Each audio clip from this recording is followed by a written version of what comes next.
At ngayon naman, ang sasalang sa ating News to Go In-Depth, kandidato ng United Nationalist Alliance, San Juan Representative JV Ejercito Estrada. Good morning po, Congressman. Good morning, Karat. Good morning sa ating mga tagapanood ng GMA News TV. Okay, napansin namin. Kasi dati JV Ejercito ka, ngayon may Estrada na. Actually, hindi ko naman pinalitan pangalan ko. Ang legal name ko pa rin, even sa Certificate of Candidacy, ay yung Joseph Victor Ejercito. Kaya lang, Kara, kaya kami nagdesisyon na idagdag bilang nickname ang JV Estrada. Kasi ayon sa mga surveys, pag pinag-aaralan namin, halimbawa sa mga strongholds o sa mga bailiwick ng dad ko, si former President Era, halimbawa sa Mindanao, ay halimbawa nasa almost 80% ang trust rating sa kanya doon. Ang aking kapatid na si Senator Jinggoy naman, nasa almost ganun din, no? Siguro mababa na ng konti, nasa 75%. Pagdating sa akin, nasa almost 50%. Kasi wala yung Estrada. Oo, so dati nag-iisip kami, bakit kaya? Ba't kaya?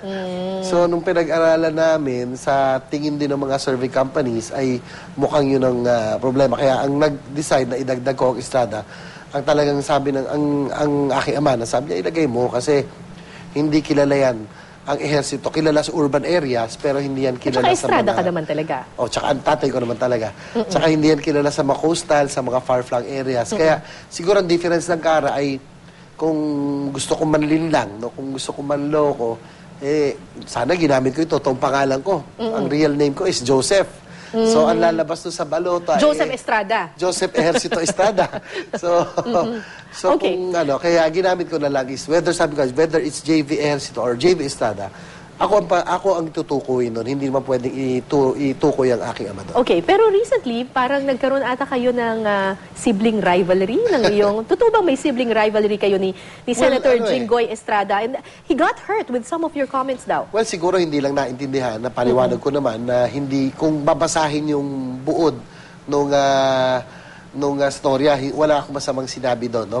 Medyo catchy lang siguro yung... Pero kumusta ang relasyon ninyong magkapatid? Well, I have to be honest, hindi naman kami ganun ka-close, pero kahit paano ay hindi na kami nag-aaway. At palagay ko... Hindi na, dati nag-aaway. Nagkaroon kami ng hidwaan, siguro mainly because of politics also.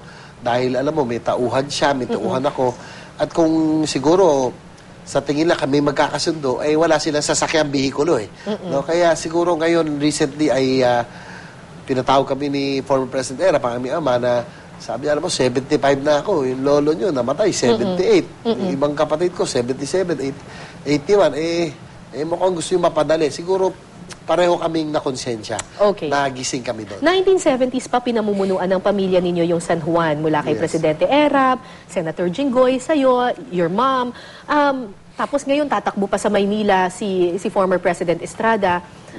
Wala ba kayong balak ipaubaya sa iba yung San Juan? At saka, what is your view on this talking political dynasty? Well, alam mo, Kara, buti na tanong mo yan. Ang tingin ko naman sa political dynasty, iba na ngayon ang panahon. Kapag pangalan lamang dati, panalo ka na. Pero sa ngayon, kinakailangan meron kang credentials, meron kang track record dahil dapat meron ka rin nabagawa. Ano mo, sa pag-iikot ko sa buong Pilipinas, nakikita ko, may mga dynasties who have ruled, no? Provinces, regions so, for hindi kayo sang-ayon decades. na limitahan yung... Hindi naman. Kaya lang nakaranas na rin sila ng pagkatalo kapag wala ng serbisyo. No? So ngayon, I don't think it's enough to have the name. Kinakailangan meron ka na rin ipakita, meron ka na rin serbisyo. At actually kami nag-usap ng aking...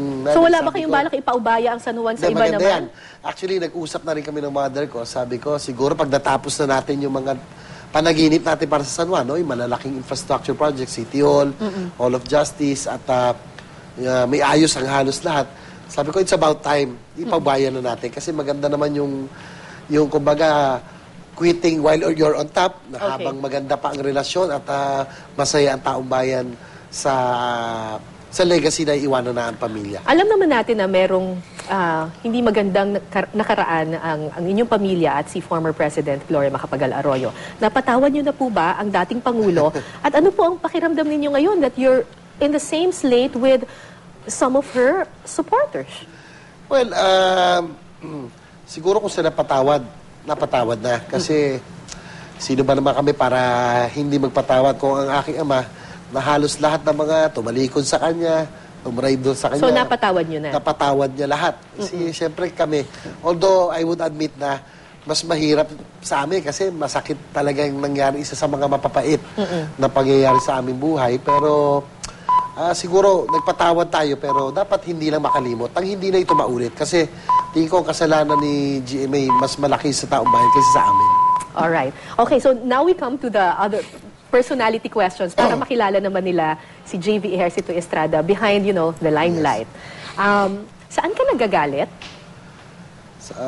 Nagagalit ako sa mga nag-aabuso at yung mga hindi tatrabaho, no? Kapag sila ay sinisweldohan ng lalong-lalo na ikaw ay nagtatrabaho sa gobyerno. Ano ang pinakamahal na bagay na binili mo para sa iyong sarili?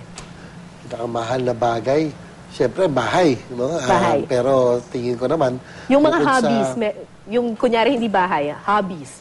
Luho ba? Luho, mahilig kasi ako sa mag-mekaniko sa sasakyan. Mahilig ka sa sasakyan? Yes. Meron akong... Magkano yun? Pero mas gusto ko yung Magkano mga yung pinakamahal? Pinakamahal? Siguro, yung Porsche nasa 4 to 5 million. Pero, ano yun? Kung nagbabuy and sell din ako, ay binibili ko yung mga pwedeng tumaas ang value. Ano ang investment. biggest mistake na nagawa mo? Biggest mistake? Marami kasi. Siyempre, hindi naman natin sabihin, hindi tayo nagkakamali. Pero, hindi ko maisip pa. Okay, have you ever cheated? Yung Cheated? ako naman tao rin, pero hindi ako gagawa ng anuman para isakripisyo ang aking pong pamilya. Yun Okay. Maraming salamat, San Juan Representative JV Ejercito Estrada.